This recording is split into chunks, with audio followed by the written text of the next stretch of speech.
Preah Temple, which sits on a high cliff near Thai border, has been the center of confrontation between Cambodia and Thailand for years. This day, quiet and tourists have returned to the temple.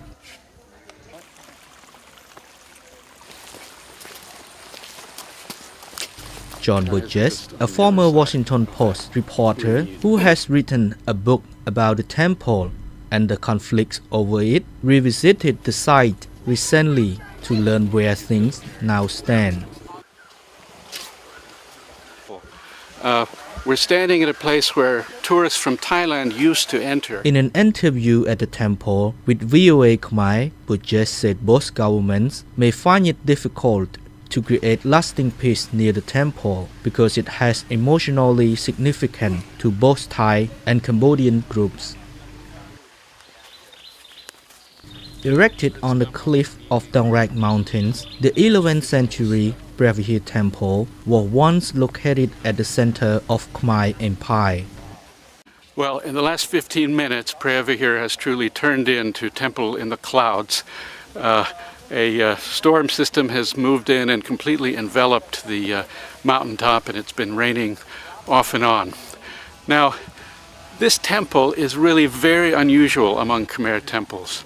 It's on top of a large natural mountain. It was built by several kings. It's laid out north to south and in a long linear design rather than a square design. The temple was originally dedicated to Shiva, the Hindu god. According to Burgess, Cambodian ancestors shaped the natural occurring stone of the mountains to build the temple, now a UNESCO World Heritage Site.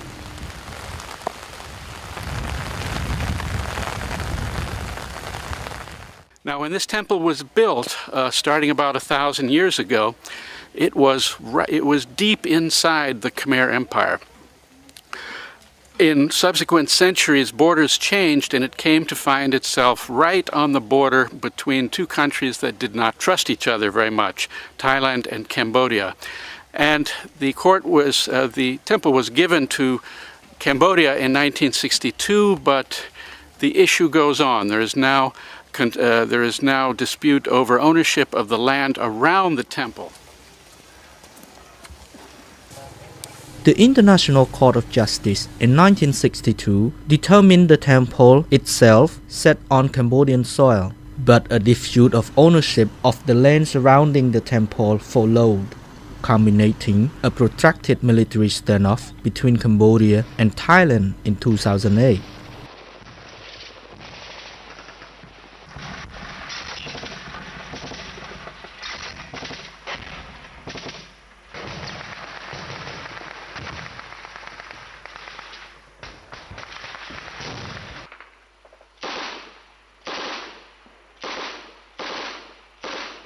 In 2013, the International Court determined that Cambodia retained sovereignty over the entire promontory on which the temple sits, and Thailand withdrew its troops. Preah Vihear has again become a popular tourist destination.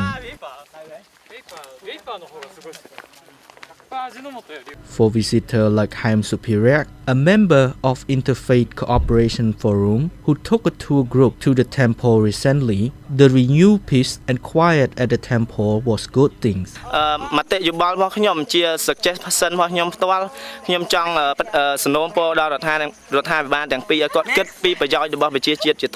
my own suggestion, I would like both governments to consider both people's interests before deciding to do anything.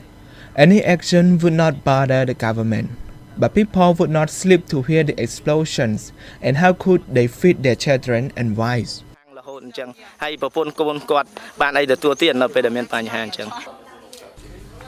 Burgess said two governments should work together to ease nationalism that has led to conflicts in the past.